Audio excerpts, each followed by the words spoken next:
Hello and welcome. Today we'll be looking at improving the implementation of technology in the traditional educational setting using human performance technology and how that can help us systematically go through and improve and address some of the environmental factors that are affecting how we currently implement technology in classrooms, especially in the public school settings. My name is Ashley Bruner, and I'm currently a doctoral student at Liberty University pursuing a PhD in education for instructional design and technology. And the findings of this presentation are based on coursework that was completed for EDUC 732. So first, we're going to look at what we already know about implementing technology in the classroom. What does the research say? Basically, what the research says so far is that public education is struggling to effectively implement technology because teachers aren't adequately prepared to do so. Research has shown that integrating technology into classrooms is a multifaceted problem as a result of multiple environmental factors. Teacher preparation programs are not modeling TPAC in their teacher preparation programs or incorporating information and communication technologies into the lesson design for the teacher preparation programs. Effectively integrating technology into classrooms requires systemic changes that provide support to classroom teachers. Before we continue, I just want to stop and define a few terms. So, teacher preparation programs are any higher education program that instructs pre-service teachers and provides a pathway to licensure to teach that is issued by a government entity. So in terms of your basic college preparation program, where you come out with licensure to teach that is recognized by a government such as the state. Looking at teacher training courses, these are any course designed and implemented to provide teachers professional development that will improve their instruction and pedagogy using methods backed by the latest research. So the important thing is that these courses are research-based and they're administered to teachers who are already teaching for the most part. It can still, pre-service teachers could attend these, but predominantly they're designed for teachers that have already been licensed. So they're just trying to stay current on their licensure and the best practices within teaching. When we're looking at communication and information literacy, I'm going to refer to this as CIL, C-I-L. We are looking at an individual's ability to use computers to investigate, create, and communicate in order to participate effectively at home, at school, in the workplace, and in the community. So basically how well someone can use technology. That's what we're talking about when we talk about CIL. And then looking at technological and pedagogical content knowledge, that's TPAC. And you've already seen me refer to that. TPAC is a framework that focuses on the interaction of pedagogical content knowledge, technical content knowledge, and technical pedagogical content knowledge.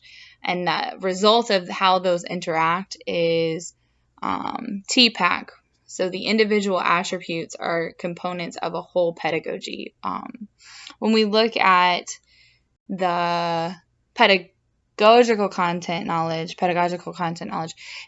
it's how a teacher interprets and presents content in the selection of teaching methods, learner needs, curriculum materials, types of assessments used, in reporting. So the PCK of TPAC is just the pedagogy. And then you look at the TCK, which is the technical content knowledge. So this is the teacher's knowledge of how their content and technology constrain and influence one another. So for example, a teacher's ability to identify technologies that are best suited for their content. And then when we look at the TPK, which is the technological pedagogical knowledge, this is the understanding of both developmentally appropriate design and strategies to implement a wide range of technologies and the constraints and benefits of each one. So all of this, the PCK, the TCK, the TPK, they all interact to create the TPAC. And like I said, it's a framework that focuses on the interaction of the pedagogical content knowledge, the technological content knowledge, and the technological pedagogical content knowledge. So how well does a teacher understand what's appropriate for their student, content-wise, the right pedagogy, and the right the right technological tools, or ICT, which we're going to talk about in just a second, what's appropriate for their students. So it's just their overall understanding of how those things work together. And then last, the information and communications technology. It is a diverse set of technological tools and resources that are used to transmit, store, create, share, or exchange information. This definition is provided by the UNESCO Institute for Statistics in 2019. So what they're saying is, obviously this would look different in the 1980s, the 1990s, the 2000s, and even currently, now that we're approaching the 2020s. We're going to see that mutate and change as we go through, but basically how it's using technology in the classroom to learn or communicate. Here is a visual representation of TPAC. So what you see is technology is represented by the computer, pedagogy by the teacher at the whiteboard, and content by a stack of papers. The overlap is where you want to concentrate. So where pedagogy and content overlap, you see the orange, which is content and pedagogy and how those interact. And then here we have how technology, in the blue or teal, you have how technology and content overlap. And then in the purple, you see how pedagogy and technology overlap. And then in the center, you see how all three. And so these interactions here that are colored represent TPAC, which is in the red in the middle. So let's look at what we know about what research says in terms of integrating technology in the classroom. So we know that introducing ICT, which is information and communication technology, in isolation does not revolutionize education or lead to innovative teaching practices. This means that just taking technology and throwing it in a classroom doesn't mean that it's going to be used effectively. So I can have a school that has every student with an iPad, but that doesn't necessarily mean that those iPads are going to be used in a way that promotes higher student achievement. Teachers should be exposed to TPAC and how to use information and communication technologies in teacher preparation programs and in teacher training courses. This is very important to incorporate teacher training courses because most of the teachers that are in the field now would have never had the opportunity to see how the TPAC was modeled in their teacher preparation programs. So it's very important that we're not only exposing teachers in these programs, teacher preparation programs and teacher training courses, to TPAC, but that it's modeled for them in those courses and that coursework. Continuing with what research says about integrating technology, professional learning of TPAC is essential to the effective integration of ICT. That means that if teachers do not have strong knowledge of their content, strong knowledge of how their content and technology relate, and strong knowledge of what technologies are appropriate for the age group that they're teaching, then they're not going to effectively be able to integrate technology in their classroom, which makes sense in terms of if I don't understand what's appropriate for my students, I won't be using the right methods or tools to communicate that information or assess my students. And it is also, if you think about it, the technology that we have, a lot of how it's being used and what contents it's paired with is still being pioneered. The technology itself is still being pioneered and changed and adapted based on feedback. So it's not set in stone. It's not something that we're seeing before. We're in those early stages. So a lot of it is also trial and error. So it's the communication and the collaboration between teachers and the development of that professional learning network that helps teachers to do this effectively. Teachers need experience with real-world applications. So in addition to, your teacher training courses and preparation programs, teaching and modeling the TPAC, they actually need some practice, some practical application, so field experience in doing it. Explicit instruction in ICT is necessary. This goes back to developing that skill. So if teachers do not know how to use the technology, if they do not know what technology is available, then they cannot continue to develop their TPAC in terms of knowing what's best and implementing it correctly. And there can be situations where there's a lot of pressure for teachers to perform and incorporate this technology into their classroom. In fact, in North Carolina, for example, it's on the teachers' evaluation system that they are doing this, and they're doing it effectively. But if that's not supported with training and not supported with the availability of technology and not supported with a strong understanding of how to use it, then that's going to create a lot of anxiety and resistance to using it in the classroom. So looking at some of the environmental factors that make it hard to address the challenges or promote these best practices with implementing technology is that educational institutions struggle to agree on the role, purpose, and vision of information and communication technologies implementation in the traditional classroom setting. Because it's so new and it's still being studied, it's hard for these institutions to come together on a unified view of what it should look like. Organizations like ISTE are promoting standards for what students, teachers, administrators should know and be able to do, but those are just now beginning to be widely adopted. Looking at teacher preparation programs, they lack evaluation tools that promote any kind of revision. The teacher preparation tools that help with their accreditation and things of that nature, they don't promote any kind of revision that would result in better modeling of TPAC or in literacy and using the technology, the SIL. So we are not seeing any kind of motivation for these colleges to better prepare these teachers. And then you have a large number of teachers that have already graduated those programs, and then you have to affect change through district or state level professional development. And then you have to combat resistance to those changes you're trying to make at a very large level. It's not the school building level. So it becomes very problematic to go back and kind of undo some of these mistakes or undo some of these issues from the teacher preparation programs not preparing students properly. However, it is encouraging that we have research that shows where institutions like the EduLab have come in and the Aguirre Project have come in and actually seen sustainable results. But the biggest problem is if it's not supported at the school level, if it's not supported at the district level, it's not supported at the state level, it's not sustainable or widely effective.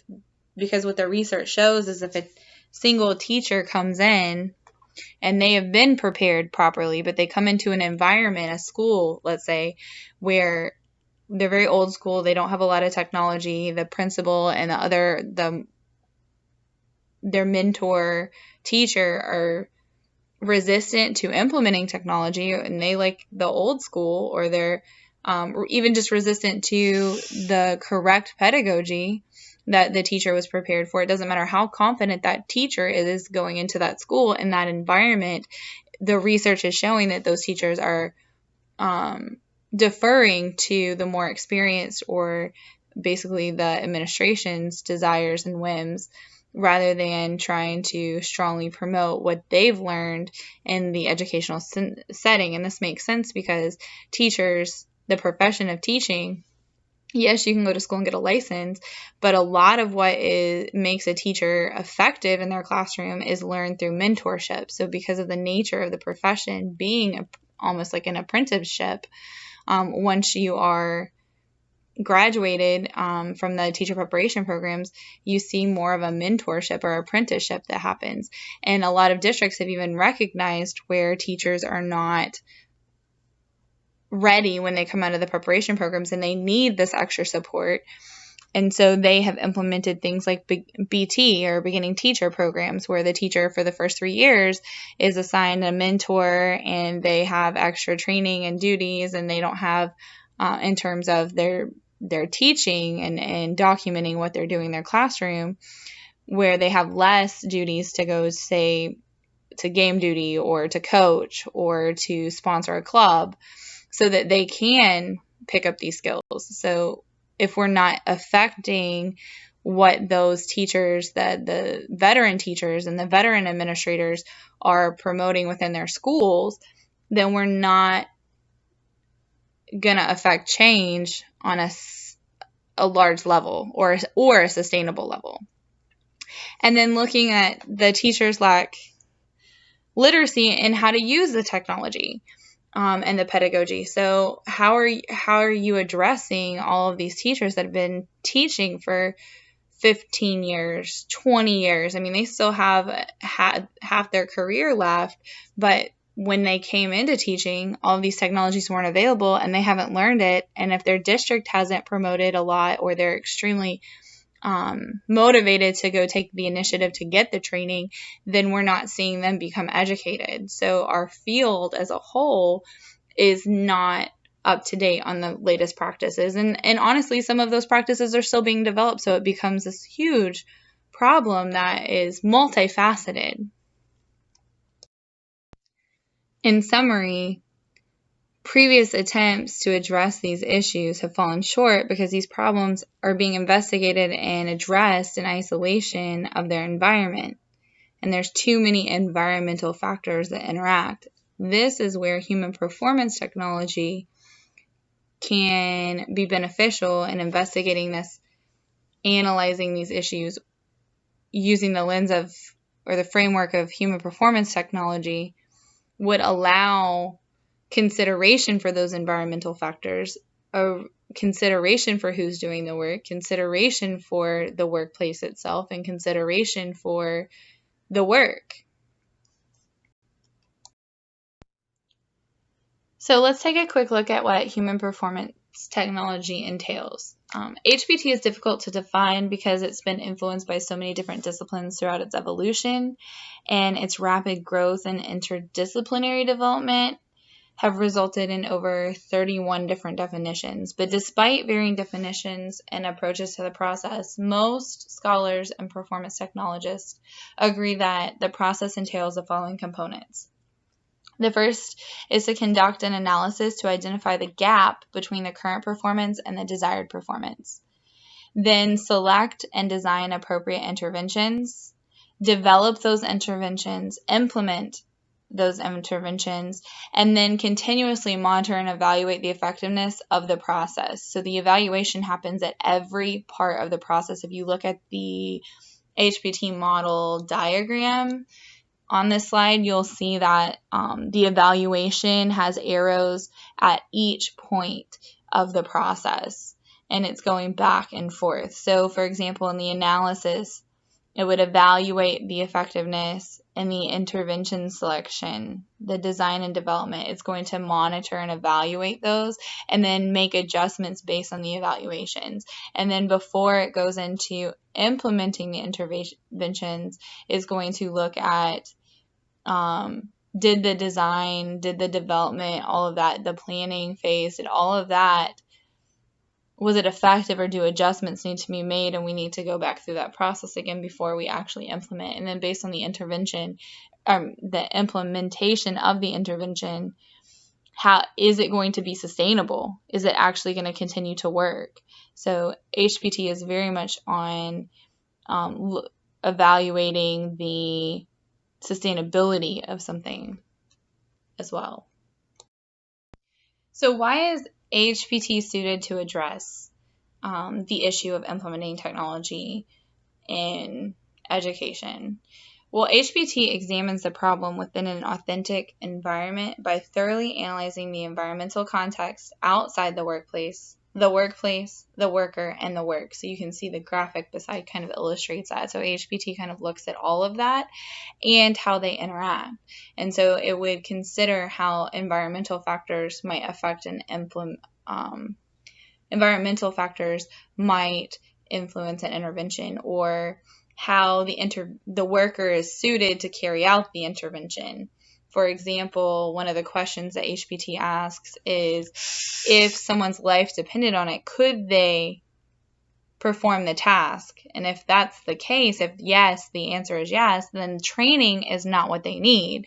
They look at other environmental factors that might be preventing a worker from completing it, whether it be motivation, or they don't have enough time, or that the process is unnecessarily complicated, and how can they simplify it.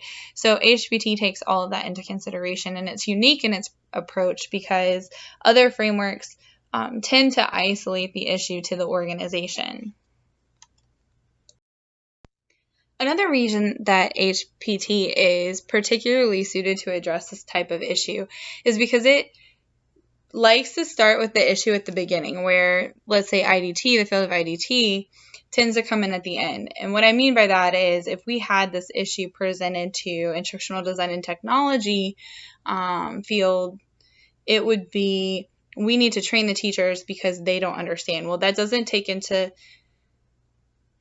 account all of the other issues that we've already discussed, in addition to the fact that the person that's hiring the instructional designer would then be convinced that that was the solution that they needed. So the instructional designer would be fighting an uphill battle trying to say, even if they perform their front-end analysis and the instructional designer determined that training wasn't the problem, they're now fighting an uphill battle to explain to the client that that's not the correct way to proceed, where human performance technologists like to come in at the beginning and they partner and they facilitate the process with the organization so that the organization can see how they're coming to the conclusion that this analysis resulted in giving them a different result than training. So they haven't ever decided that training, they might think maybe on the front end, but they do the complete analysis before they even discuss solutions. And then they work together through that analysis to design and develop interventions, and then they test those interventions before they implement those interventions. And then when they implement them, they're much more effective, and the company can see the whole process, or the client can see the whole process.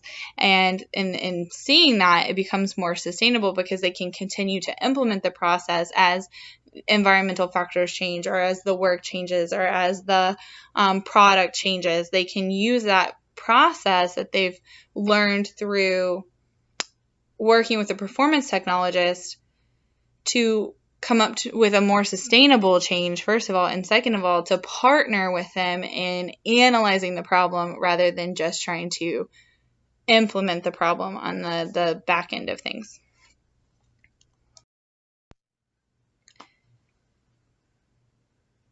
Perishing, Abachi, and Simonet reason that we live in an ever-changing and complex world where there are constant barrages of ideas and information in a changing global and political environment. Events and technological advances are making the world less predictable, and traditional linear thinking and problem-solving no longer suffice.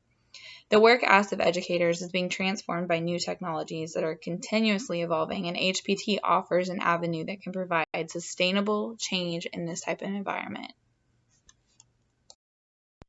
So there are different approaches to human performance technology, just like there are different definitions, and some are better suited for specific disciplines or situations. And so I'm just going to go over a few that would be helpful to the context of our problem. So Zaguri and Gale, they offered a review of learning theory and integrated technology that sought to support performance technologists in selecting proper interventions based on the audience and performance gap characteristics when using the HPT framework.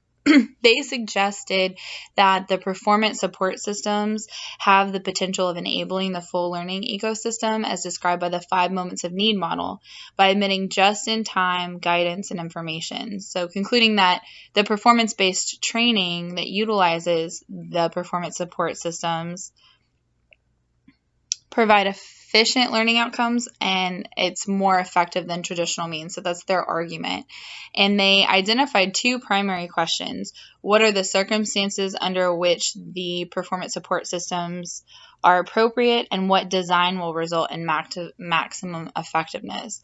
The model implements an axis, which is an audience axis, which is listed across the top of the chart from learner, intermediate, and expert. Learner being someone that is never seen the material before or is very unfamiliar with it. Intermediate being someone that's seen and heard it but maybe never used it. And then expert being someone that uses it every day. And then the process axis, which you see listed on the far left-hand side, of frequent, rare, or complex and high risk. So based on how these two axes combine, Zaguri and Gale suggest recommended interventions. So whether it should be that they learn it, that there's no intervention, or that there's a performance-based training. So you can see where in each column it looks a little bit different. So an expert, if it's frequent, doesn't need any intervention, for example, or a learner, if it's rare, doesn't need an intervention. And then basically the purpose of this is to streamline when they apply interventions to some support and what type of interventions they apply.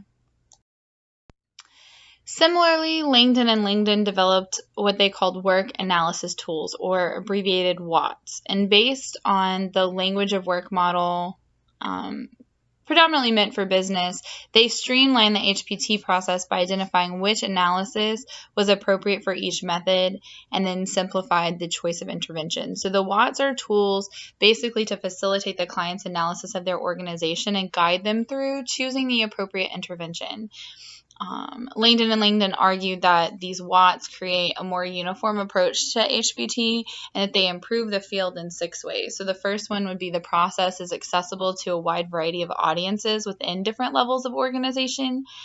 The second being human performance technologists work as facilitators rather than conducting the analysis, which helps the client take a more active role in the process, making it more sustainable, more efficient, and more cooperative, more open-minded to the interventions. The third way, the client becomes a partner in the HPT process. Once again, that makes them more cooperative, and then it makes it more sustainable. The fourth is the process empowers the technologist and clients to work as a team to select appropriate interventions. And then the fifth is the process becomes more efficient and effective. Obviously, if you're working together with someone and you're more cooperative, that would result in a higher efficiency. And then 6, it provides a common language and systems thought process. So we're looking at the organization together, the performance technologist and the organizational leadership or whatever level of the organization you're working with. And we're looking at it through a systems process, or a systems lens. So it helps identify how the different components interact and might affect the interventions that are being designed and developed.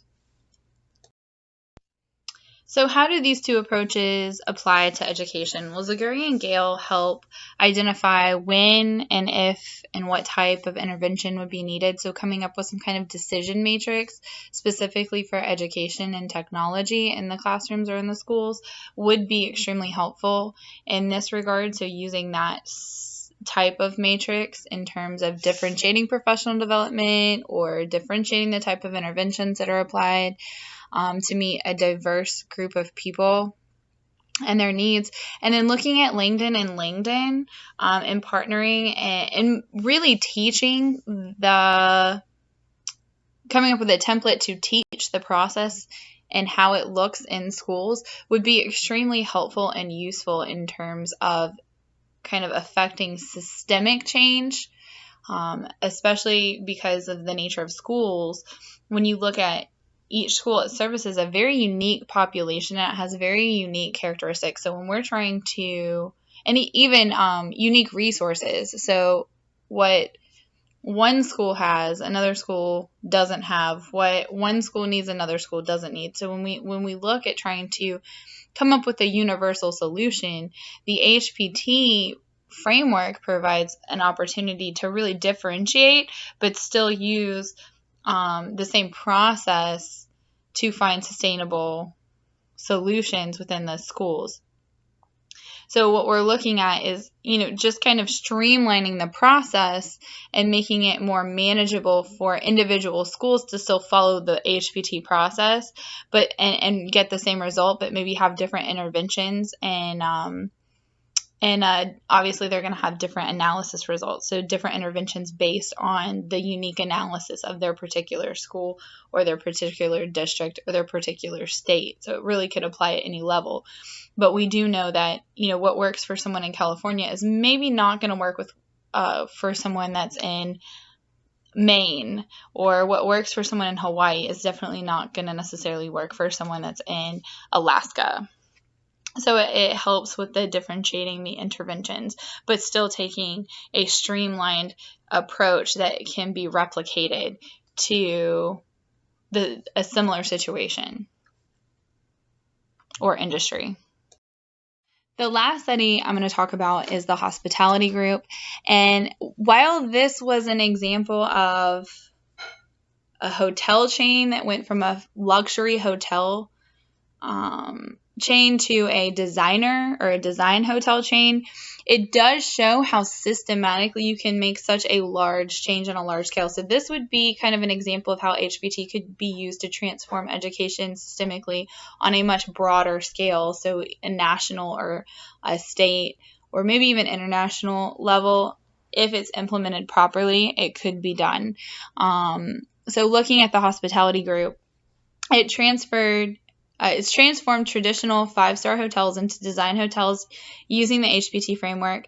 They emphasized how essential the testing and evaluating phases were to the 5 senses designed for the new hotels. So basically, when you go into the design hotel versus a luxury hotel, everything that you see, smell, taste, touch, or hear is a very specifically designed experience. And so that's how they took their luxury and designed it into a design, so that's what they're talking about with the 5 sense design. They detailed in this study how mock-ups were created, tested, adjusted, full-size models were built, piloted, and adjusted, how they involved people from every team at each stage to make sure that was going to be affected by the changes. They followed this process of incorporating the designers with other departments and involving everyone in the pilots to develop the 5 sense experience that would awe their customers. Because of the transformative nature of the project requiring dramatic changes, this study in particular illustrates how HBT could be or can be used to make dramatic and sustainable changes, because what happened was they were so successful in doing this that the study actually took place, or they went back and reviewed it because it is successful and proved to be very sustainable. They also make sure to emphasize that it's important to incorporate stakeholders in the process of improvement at all stages, monitoring each step and making adjustments based on the data and the stakeholders' evaluations. Technology can revolutionize the way that students are educated, technology can revolutionize the way that students are educated, but it's not always implemented properly, and that goes back to one of the issues we talked about earlier. So once we establish a common vision for the role, purpose, all that technology plays, then if that is a united front, if there is one accepted way that we need to be doing that, we could take something like this case study used, or like the Chung and Chung, the hospitality group used in this case, and use that as a template for designing systemic, on a very grand level, changes to education. So educational leadership has to be involved, and that was something that we saw in the Afghanistan schools study, is that when you incorporate school leadership and you teach them more about the process, they anticipated or speculated that it might be, or posited that there might be a greater effect in that case. So kind of like the higher up you take training people in the process, the more effective the process is. So you can train people at the school level or the classroom level, but you're not going to see as much change as if you implemented it at a larger scale, and that's just basic logic. Looking at the EduLab's Acquire project, it was a project that implemented teacher training courses for the purpose of identifying how to develop innovative ways that teachers could change their teaching practices and incorporate ICT effectively so that students were playing a more active role in learning with the technology that was provided by the EduLab project. Researchers used a design-based methodology that included a sequence of cycles of implementation and reflection. Successive design-based research cycles were used to monitor the development and supported by data collection instruments like questionnaires and reflective reports.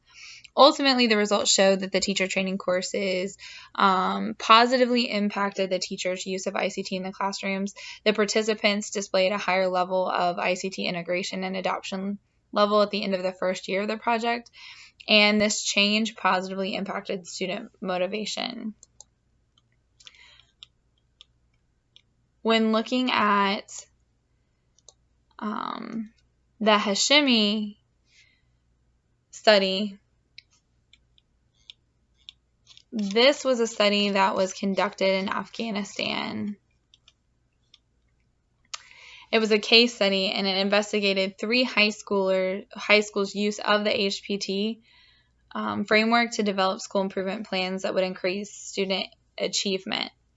They emphasized that the use of front-end analysis was imperative to identifying and understanding causes for the gaps at each school and allowing them to select, design, develop, and implement interventions that fit the unique needs of each school individually. And then provide the best, and in doing so, this provided the best results for closing the performance gaps. Of the 3 schools, the school that saw the most improvement from the current to desired performance managed the interventions the best. The other 2 schools encountered some environmental factors that impeded a few of the initiatives, but because of the nature of the HPT process and the constant evaluation through every step, they were able to readjust their interventions and were still pretty successful in improving performance, just not as successful as the first school.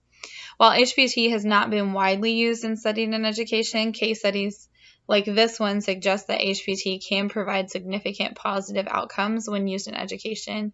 So we see that looking at it at the school level, this initiative would be extremely helpful in replicating in terms of trying to study how the implementation of technology, rather than just closing the student performance gaps, but how the integration of technology would change the way that we look, or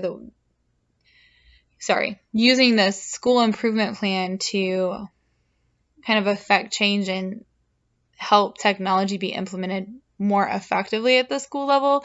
We see that this would be feasible and possible through the results of the study. Really, the benefit of using HPT to analyze and address the issues of implementing ICT in the traditional classroom setting is that it will partner with these educational institutions at whatever level is willing to accept or use it, and to determine the root cause of ineffective use of ICT that is specific to their situation at their level, and design interventions that will take into account some of those environmental factors that require systemic changes.